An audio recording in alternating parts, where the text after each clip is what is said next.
Hey guys, welcome to the Smart Venture Podcast.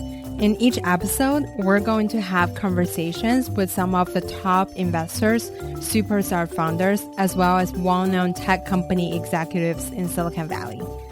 We'll have a coffee chat with them to learn their way of thinking and actionable tips on how they build or invest in a successful company.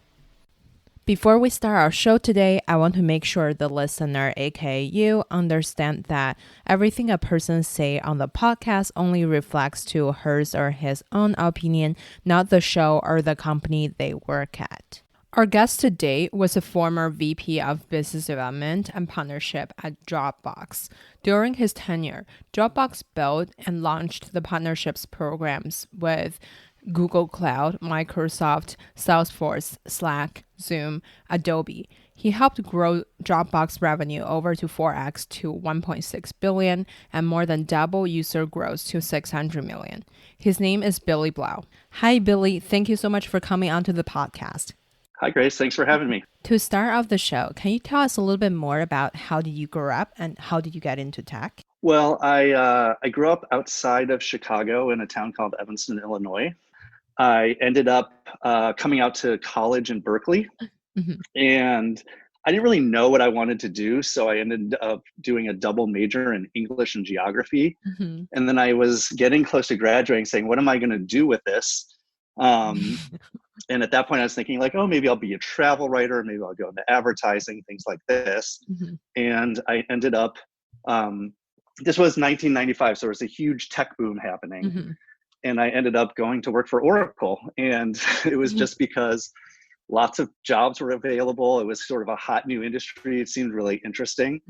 And that was sort of my start into tech. It wasn't a well planned out thing. It was sort of timing and circumstance and where I was location wise. That's super cool. Can you tell us a little bit more about what was the tech scene back then? To give the audience a little bit more context, was Oracle the Google of its day? Yeah, it was much more nascent than it is today. So it was, the tech scene then was really more Silicon Valley, like chip makers was the big thing, and software was still relatively new.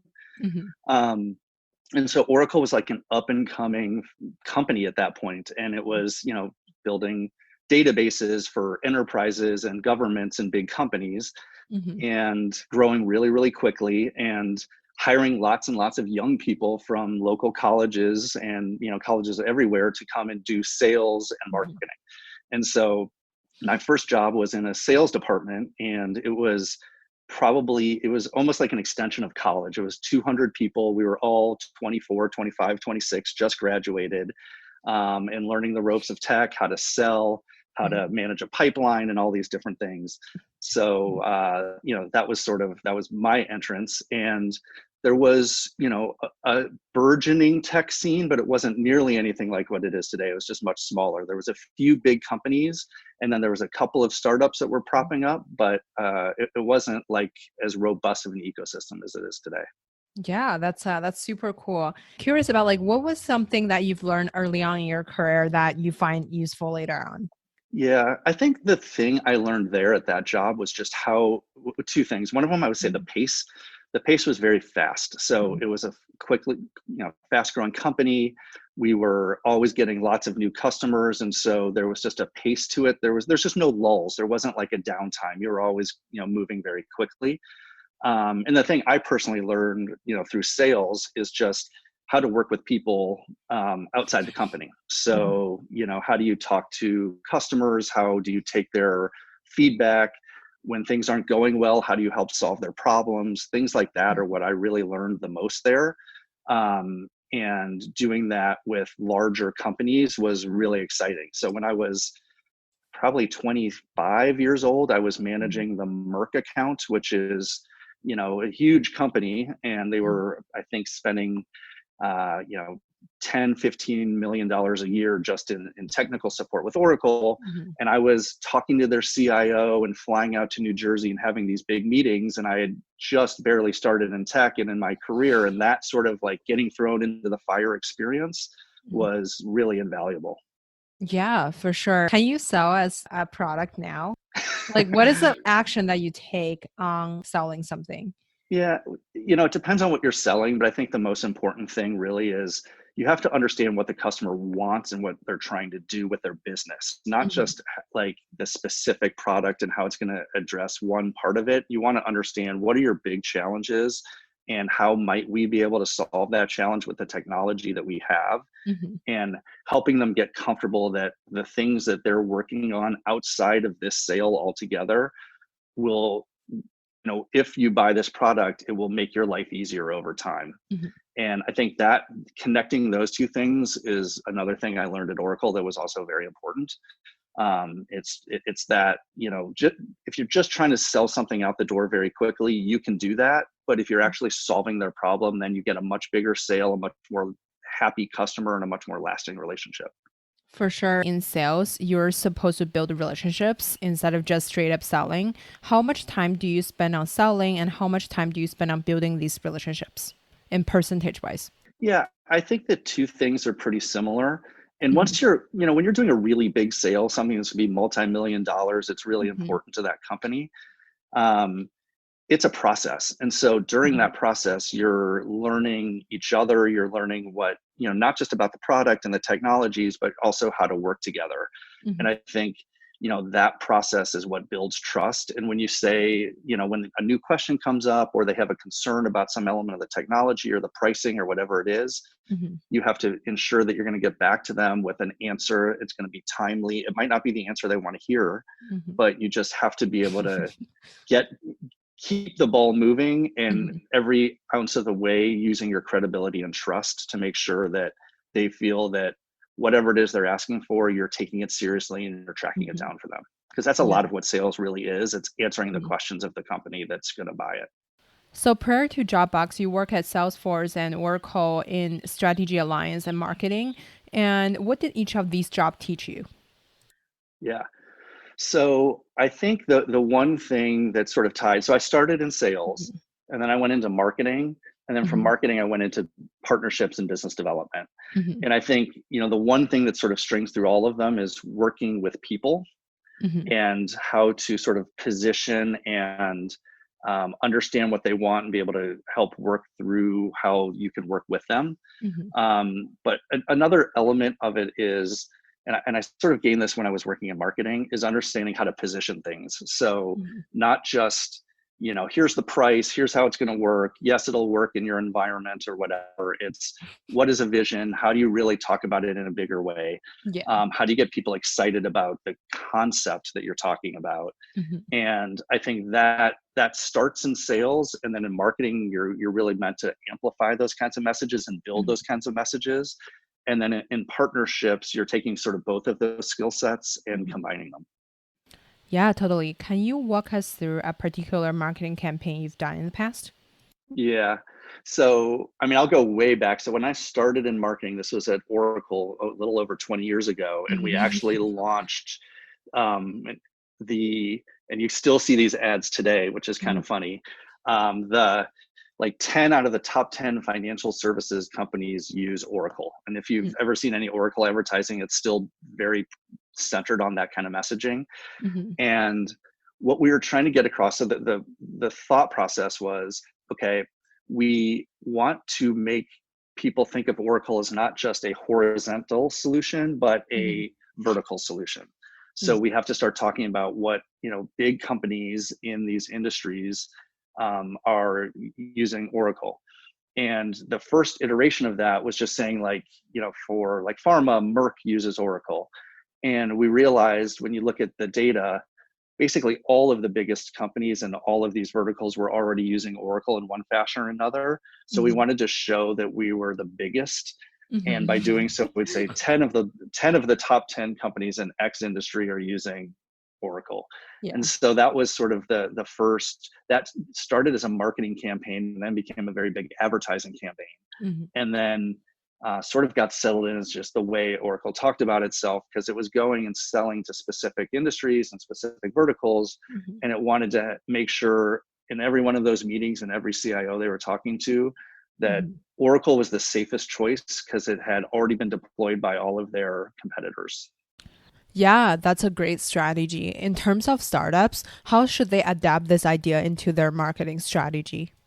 Yeah, I mean, for startups, they're coming from a different place because they don't have that customer base, and they're Hmm. trying to say, how do they make a customer feel bigger, Hmm. or look at them as bigger than they are. And I think there's a lot of effort that product marketers put into trying to find like those best customer examples and those best industry examples that help prove that point to prospective customers.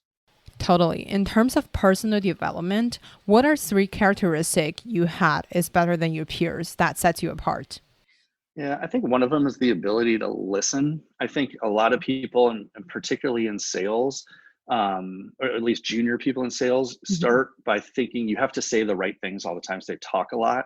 I Hmm. think listening is actually the most important part. And the most successful meetings I have, and the most successful either in sales or business development, is when I do the least amount of talking and just ask good questions and understand, because then you're getting to understand and know the person and what drives them. So I Hmm. think listening is a really important a really important thing. Um, I think thinking about things differently, a lot of times this is called like innovation or being innovative, but taking the information you have and thinking about what a different solution could be for it that isn't just a typical solution. Hmm. I like to think in those terms, and that's helped me a lot, particularly in the partnership space, which is Hmm. nobody just wants to do the same thing again. They want to do something different, and they want it Hmm. to be more meaningful, and being able to Hmm. think through what that could be, I think is also important. And at least from a leadership perspective, I think empathy is really, really important. I think you have Hmm. to understand, the people on your team, what they're going through every day, how hard it is to get some of the things done that they're trying to get done, Hmm. and having a empathetic mind around that and Hmm. listening to them and understanding them, I think is also pretty important. Yeah, I think these are great characteristics to have, regardless if you're in sales or not. Yeah, and Yeah. I've noticed like the skills that you learn through a career are, those skills come with you. You might completely change, you might go to a different industry or a different kind of job or be doing very different things, but those skills that you learn along the way are the things that are transmutable between all of them. Absolutely. What was the day to day like as a VP of business development at Dropbox? Sure. I mean, every day was very different. But I guess one way to sort of break it down is there's probably three key things you're doing. One of them is the external part of the job. So Hmm. you're meeting with partners, you're talking with partners, you're negotiating contracts and deals. Another part of sort of the external part that I did quite a bit of is like analyst relations and Hmm. PR. So you're just talking to the external world about what it is you're doing. Hmm. Sometimes that's the partner, sometimes that's the press, sometimes that's analysts. Hmm. Often those things take a decent amount of preparation. So it's not just show up. You've got to be prepared, have thought through what the questions are going to be, and that kind of thing. A second sort of pillar of what a day looks like is internal meetings. So, meeting with the product team, meeting with other executives, making sure that the things that you're jointly working on are progressing, making sure you're aligned in strategy and you're going in the same direction. Hmm. Um, Making sure that if something's going to come up or something might get delayed, that that that's going to happen and you can plan Hmm. accordingly. Um, that's another piece. And I would say the third is management, is managing the team, getting in front of everybody, doing weekly one-on-ones with people on the team, doing broader team meetings, making sure everybody's updated on what's going on, Hmm. and that they have a feedback loop. So if they see something that should be improved or changed or just need help with something they're working on, there's that sort of open door of communication for helping them do whatever it is they're doing on a daily basis. So those are sort of like the three things that take up Hmm. most of the day. As a leader, assuming a large portion of your job is to come up with a strategy for the team to execute, how do you come up with a strategy for the team to succeed? Yep. So, at Dropbox, we did annual planning. So every year we would go through, a pretty rigorous cycle of trying to figure Hmm. out what do we want to put a stake, what is the most important things we're going to do this year, and Hmm. how are we going to organize the team around those. So Hmm. that was a whole like 3-month process. And I think the first and most important thing is you have to understand where the company itself is going. Hmm. Like you can't just do like the business development team strategy and have that be completely divorced from where the company is going. So Hmm. you have to take sort of important inputs from the rest of the company. What are the priorities and where are we going? And then the way I like to do it is gather on the business development team, the leadership team together. And I would sort of walk through, okay, here's what I see as the most important things for the company. And here's, my high level of opinion of where we can have them add the most value to those. But let's have a brainstorm and discussion and see if you guys agree, disagree. Should we add something? And just make it a really iterative and collaborative process with the leadership team, because ultimately they're the ones that are going to be, their teams are going to be working on everything. And I always found that if you start with, if like I ran in a room and spent 3 days and came out and say, here's the strategy, now go execute it, I think that would fail more often than not. And I think having everybody have input and getting to understand like what are the problems and helping with the solutions is what makes like a really good strategy. And that's so that's how we would do it. But that would get you to like a high level. Here's our goals. Here's what we want to, here's what we think we can accomplish. And then there's the second part, which is what are the tactics? Who's going to be doing what? Which people on the team are going to own which elements of it? And that's something that also you work with the team to get it to a certain point, and then at the very end, if you're in the leadership position, you sort of have to make the final decisions on, okay, this team is going to own this challenge, this other team is going to own the other one, and making sure everybody's aligned around those things, everybody's comfortable with them, and they're excited and ready to go, execute on that strategy for the year. In terms of team building, what kind of characteristics do you look for in each person? Should they be all well-rounded or superstar in a particular area? Yeah, it's a really good question. And I don't know if I have the perfect answer, but this is where I've landed after doing this for a while, is you want a lot of diversity on the team, meaning somebody might just be a superstar in one thing, but weak in others. Some people are really well-rounded at lots of different skill sets, but you want to have a lot of diversity and a lot of different points of view and a lot of different skills on the team. And it doesn't exactly matter where they lie. It just matters that they exist on the team. And then the thing that I think you always want to have, so therefore like hiring like someone that's great at analytics, I don't think everybody on the team needs to be great at analytics. I think you need one person that's great at analytics, and then maybe somebody else that's great at product or strategy or something like that, so that, everybody can sort of work with each other to, utilize everybody's strengths to get to the best answers. But the one thing that I think you really want everybody to have is drive. If somebody isn't driven and excited and wants to be there and wants to push for the next big thing, then that's where I see, individuals not do well and teams not do well, because that's really the thing that matters the most, is like a passion and drive to go do the things and not just waiting for somebody to tell you what to do. You want to be somebody that's exploring what the options are and helping drive them forward. As a team member, sometimes it's really hard to figure out what's your value proposition to the team. As a leader, how do you get the team member to figure out their part? I think it's your job as a leader to see what somebody's strengths are and match them to the job that is going to have them shine in that. And I see that's where things fall apart often, is if somebody has a great strength in one thing, but they're being told to do something where that's not their strength, then it's like a lose-lose. That person's not happy because they're not feeling like they're doing what they want to do, and they're maybe not being successful. And the team is missing out on getting what is their most valuable asset because it's being underutilized or not utilized at all. So I think, when you're actually doing planning of how is the team structured and who's doing what, and matching that up to like this yearly strategy kind of thing, you have to be very specific around these people that are good at this are going to do these things because that's utilizing their strengths. And I think that's really, really important to keep people happy and motivated and excited, and also get the team like operating as well as it can. In terms of hiring for the talents, did you already have a specific profile in mind, or do you pick from whoever applied? How do you quickly identify if someone is a fit during a short hourly interview? Yeah. Couple answers to that. One is it's just hard to really know if someone's going to be great in an hour. I think that's why it's also important to have that person meet lots of other people on the team.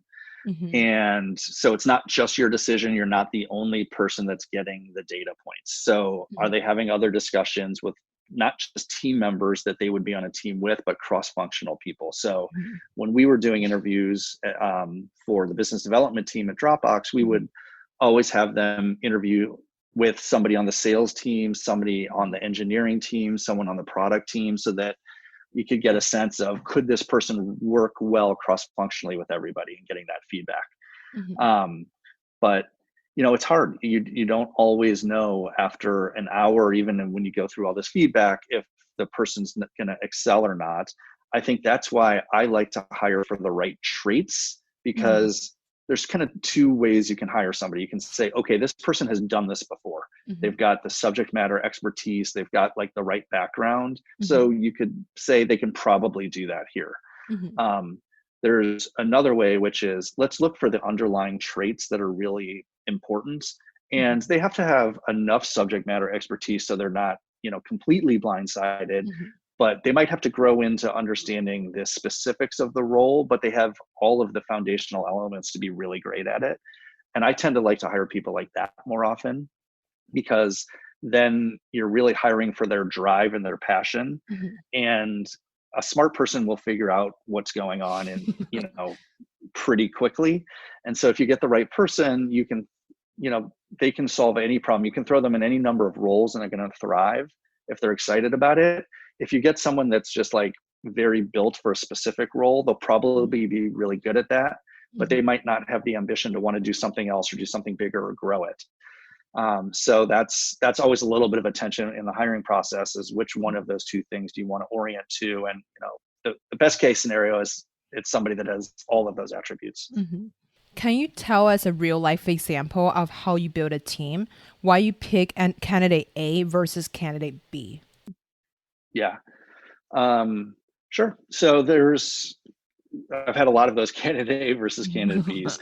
And again, it's a lot of kind of what I just talked about, but it really boils down to like a specific person. What is the role? And how important is that role? And what are the skill sets that are going to be most important for that role? And so if it's a higher level role, it might be, you're managing a team of 6 or 10, and you need to have management experience. You need to have some level of subject matter expertise, and you also need to be able to show that passion and come with some new thinking. So often what will happen is I'll end up with a choice between somebody who has done this for 20 years and done it many, many times, and somebody who has less relevant experience, but has a little bit higher beta on just being able to have the passion, understanding, and skill set to succeed no matter where they go. And I often end up choosing candidate B instead of candidate A, just because I think, especially at a company like Dropbox, but also in a company like Salesforce, culturally, people that are entrepreneurial in spirit do a little bit better than people that are coming from a world where they've always kind of been told what to do and they're good at executing, but not necessarily about thinking through what the next big thing is going to be. Yeah, well, thank you for picking candidate B. Otherwise, candidate B will never be candidate A at one point. Right. So if a small company trying to do a deal with a big company, how do they position themselves to win the deal? Right. I think that there's just one simple thing on what makes that successful is you have to understand what the bigger company is trying to do and show how this partnership is going to help them to their goals and move the needle for them. That's the only way it's going to work. You can't come in and say, oh, look at, I'm a small company. Look how cool our technology is, or we've got this really awesome thing. They're especially these really big companies today. Like if you're talking to Google or Facebook or Microsoft, they have a million partners that are coming in to say those kinds of things. You have to show how you're going to do something that's going to move the needle for them, going to distinctly help their business, and usually isn't too heavy a lift on their side, meaning they don't have to get like lots of product people working on it or too much investment. It has to be somewhat low investment, at least at the beginning, for them to take that first step forward to see if it's going to be as successful as you're saying it's going to be, and then they can keep investing in it. So that's how I always view it, is because I've been on both sides of this. I've been going and pitching to the biggest tech companies in the world, and I've also been the big company where the smaller companies coming to talk to. And you can always tell when the smaller company, if they're going to make traction, they've thought through your business, they've thought through how they can help you, and they've figured out how to make it easy, versus just sort of coming in and saying, oh, we're really hot, we're going to be a great new big company soon, you need to work with us. That almost never works. Wow, that's such a great piece of insight. How do you figure out what the big company is trying to achieve besides reading about them in the news? There are multiple departments in each big tech companies, so they may have conflict of interest with each other. How do you make sure you can sell to the whole company? That is the art of business development right there. Well, first of all, I think it takes, and again, I'm talking about like some of the biggest companies in the world, like how do you work with them? It's relatively easy because there's so much press and everything. You can understand what they're trying to do and where they're trying to go. And ultimately, the most important thing is who are their enemies, who are their competitors, and who are they going against? Because usually what you're trying to do is say, this is going to help you beat them. And so you just need to have that broader context to go in the conversation. But then when you go to the first couple meetings, that's where you go back to, you want to be listening. You want to be asking all the right questions so that they're telling you, okay, here's what we're trying to do. Here's our roadblocks to getting there. You're just understanding. They're basically telling you what it is they need to be sold to go do a bigger partnership. And so that's, a critical part of it. You don't go to the first meeting and pitch a solution. I tell my team this all the time. If it's a big meeting, the first thing should not be a long PowerPoint deck where we're walking through how we think we're going to solve the problems. It should be a bunch of asking questions and getting to understand what they're trying to do. Taking that information, then the second meeting might be the pitch, but it should never be the first meeting. But so that's part of it, is like, understanding generally what they're trying to do, then having them tell you what it is, and then coming back and saying, okay, we've thought this through. Here's what we uniquely can offer. And we think it's going to solve a couple of these problems. And that might start get you going. But then again, you might just be talking to the product organization, and the business organization isn't in this conversation, and they might have different goals, and this might actually be competing with those goals. So then you're in a different scenario, which is, I've sort of sold the one part of the organization. Now I have to get the other side comfortable. And that's in essence what these things all boil down to, is negotiation. You're negotiating the terms of what is, we might have started here with the product organization and we had this big vision. But when the business side comes in, or any other groups, and says, well, we can't do X, we can't do Y, well, then you just might have to negotiate it and make sure you still end up in a place that's good enough and valuable enough for everybody, but maybe isn't exactly what you thought I was going to be going in. Yeah. There's also a way, and I've seen this work and I've seen this massively fail, which is to try to just ignore the other side of the house and hope that at the end of the day, they don't have enough say to actually blow up the deal you're working on with the other side. That I've seen it work. It can work, but it also can lead to, the entire thing falling apart. And I personally think it's generally too risky to do that if anything's really important. Can you walk us through a particular example of how a small company do partnership with a big company? Yeah.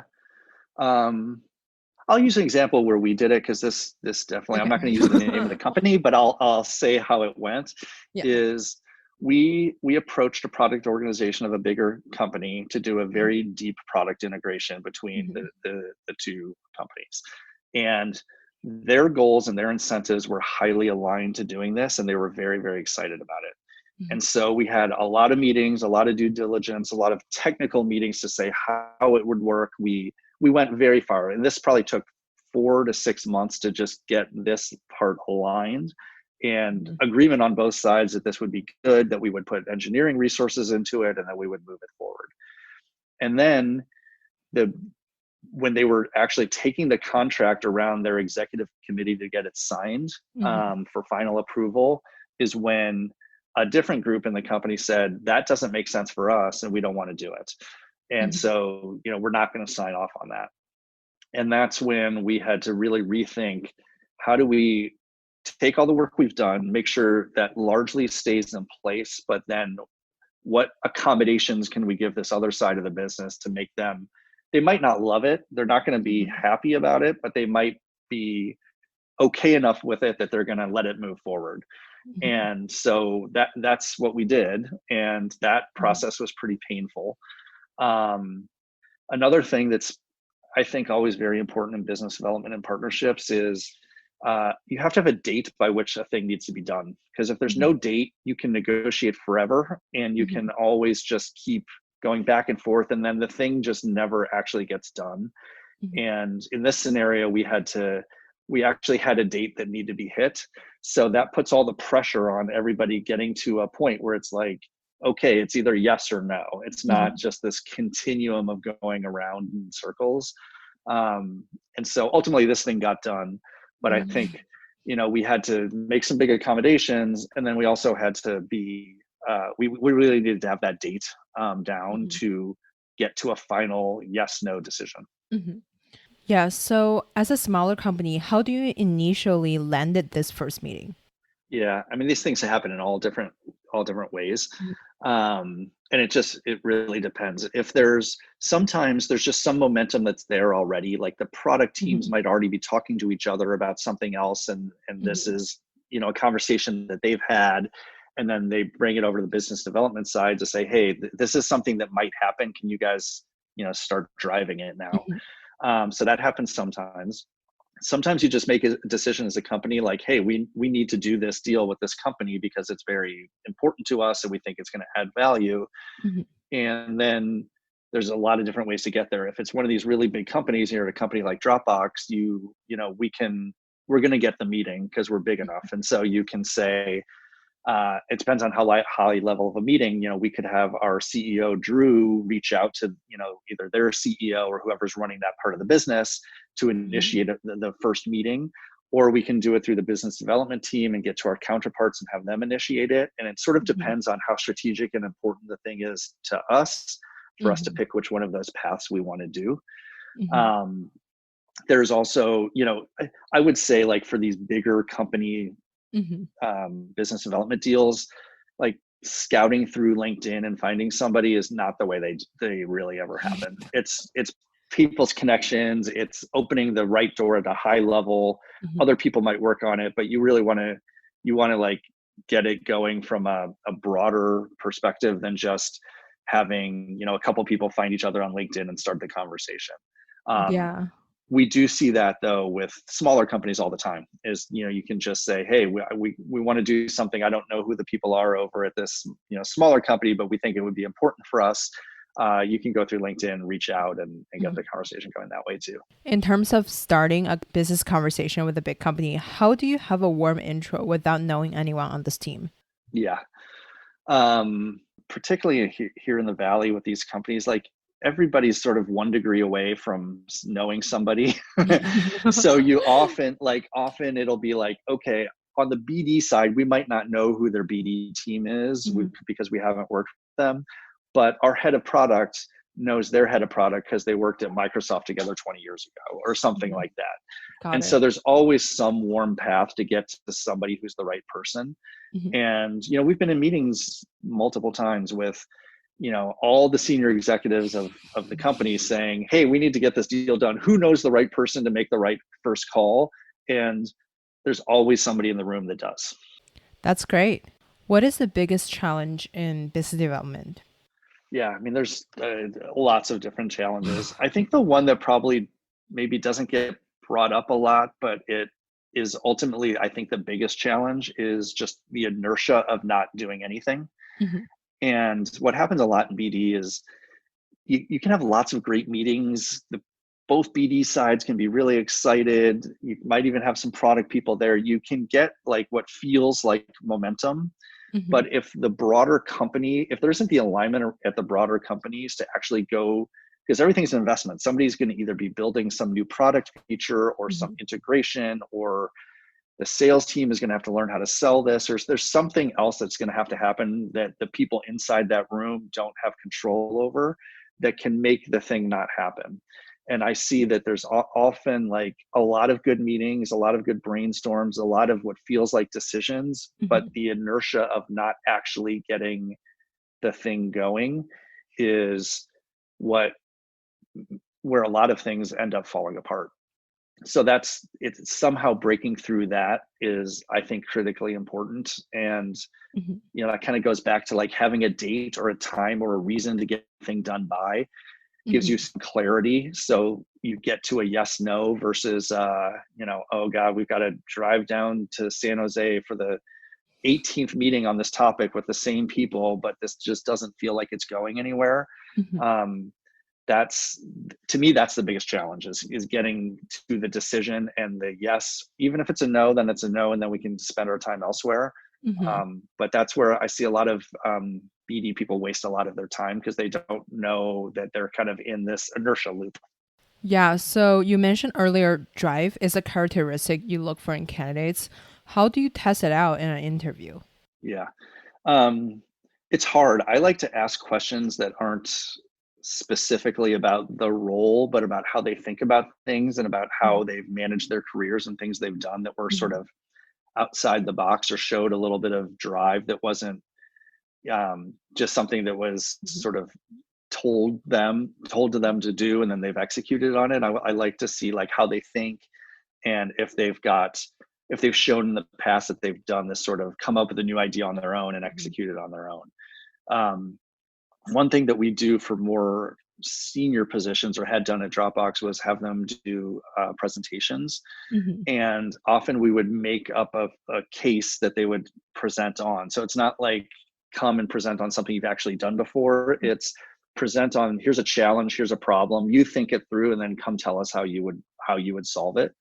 And I think that way you get to see, part of the drive is how much effort they put into it.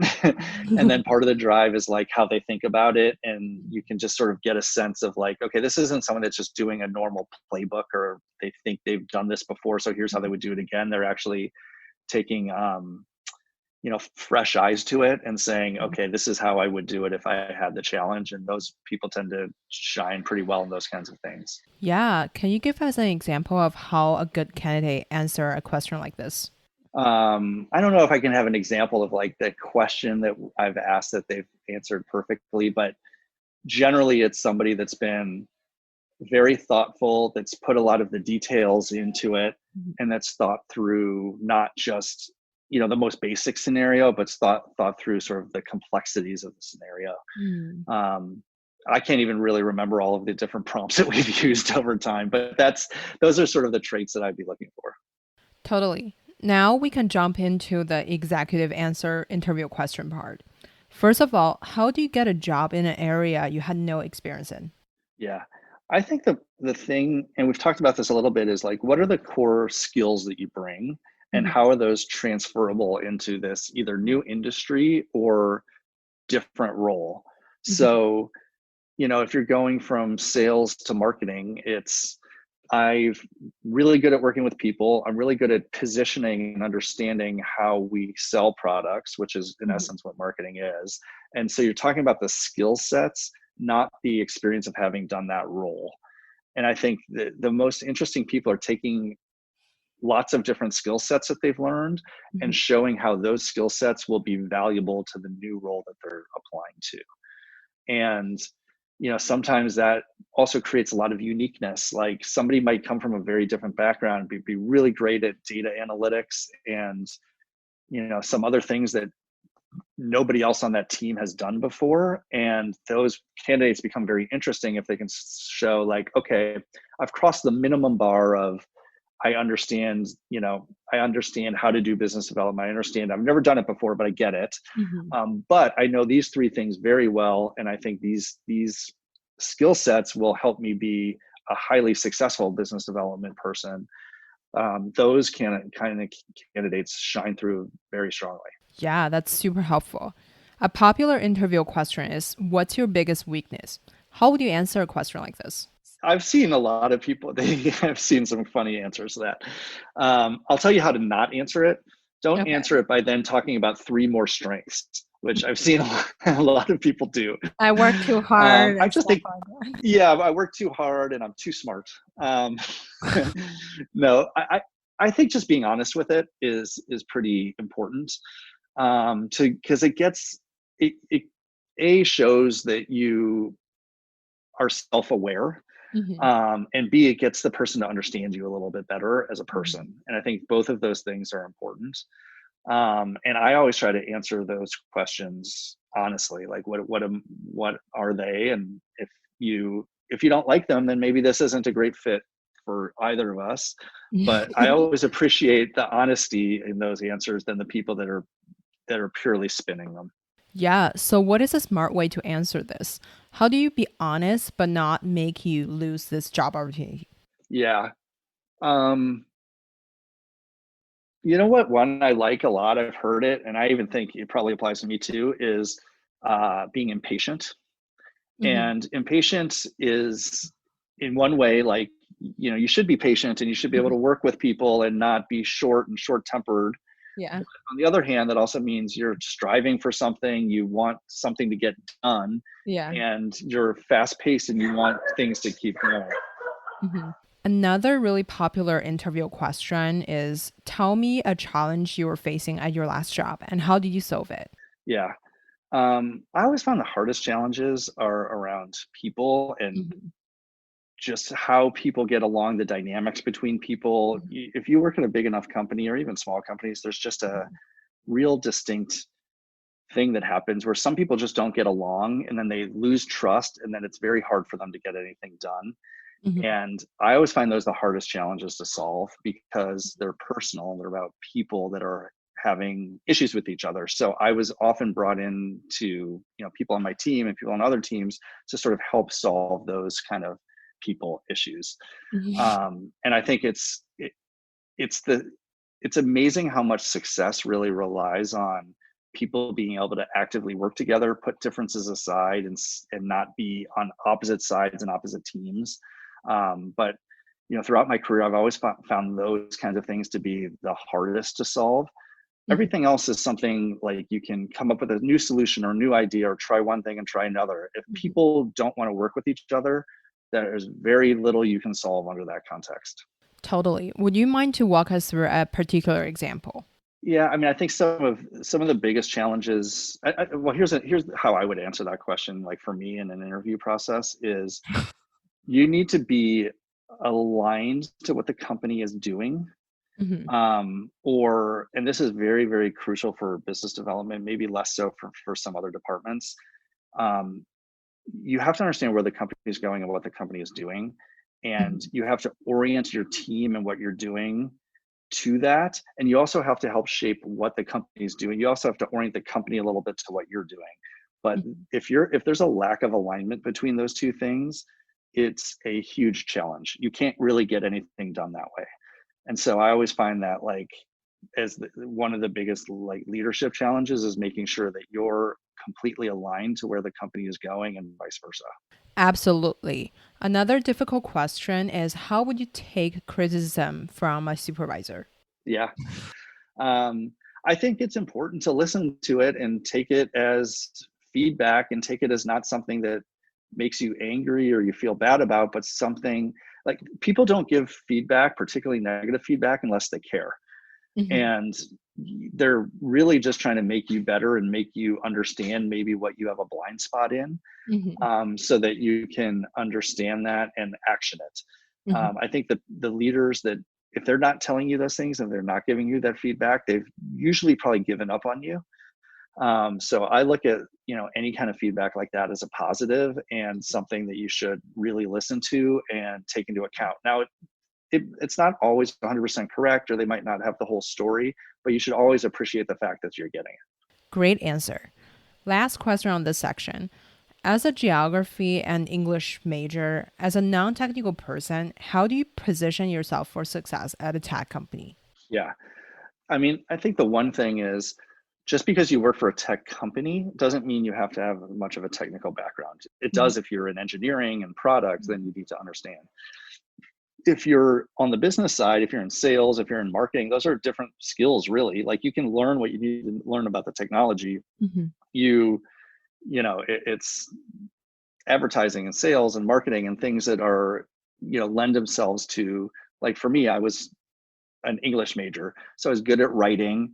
So that sort of helps with my ability to think through how to communicate and how to put words together that are concise and actionable and things like that. So it's sort of this soft skill of like good at writing, then you can help leverage that into, that's a core skill set that a good marketer probably needs to know, or somebody that's going to be communicating externally a lot via email, that's a good skill set to have. So it's taking sort of the baseline skills and then applying them up to whatever it is you're going to go do. Here comes our last set of questions. Who made the biggest impact in your career? What book made the hugest influence on you? And who would you invite to your dinner party? The biggest impact in my career? There's so many people that have come along the way. I would honestly say is probably a guy named Dennis Woodside. He at Dropbox, he I think he recognized that I was good at what I was doing, but wasn't being utilized in the right way. And he sort of promoted me up into a larger role that was much more prominent and supported me through that. He was the COO of Dropbox when I was there. And he sort of gave me a big break, but also a belief, and that belief in what I was doing and basically what our team was doing, that was important, was really, it was very helpful in sort of me building my career and moving forward with the career at Dropbox. So I would probably say him. So I'll start with the dinner party. I was just having this conversation. Everyone thinks my answer is ridiculous, but I grew up in Chicago during the Bulls' great run. It would be Michael Jordan for me. Oh my God, you're the second person said this. Yeah, I mean, it's funny that's very timely now because the documentary just came out, but that's always been the person I looked up to the most. And just, I don't know if he'd be a great dinner conversation, but of all the people I would ever want to meet, he would be very high on the list, probably number one. And I've read so many influential books. And I like everything by Michael Lewis. And so I just finished his latest book, The Fifth Risk. I don't know if that's my favorite all-time book, but everything he's written to me has given a different perspective on real world events and a deeper understanding. And I love authors that can do that. So I'll say The Fifth Risk, but it's really him as an author. That's all we have for today. Thank you so much for listening to this episode of Smart Venture Podcast. If you like it, please hit subscribe so you don't miss any tips from the experts. If you want to see more behind the scene, please go to smartventurepod.com. If you want to connect with me, all my socials are at Grace Gong GG. Beside LinkedIn, it's just Grace Gong. See you next time.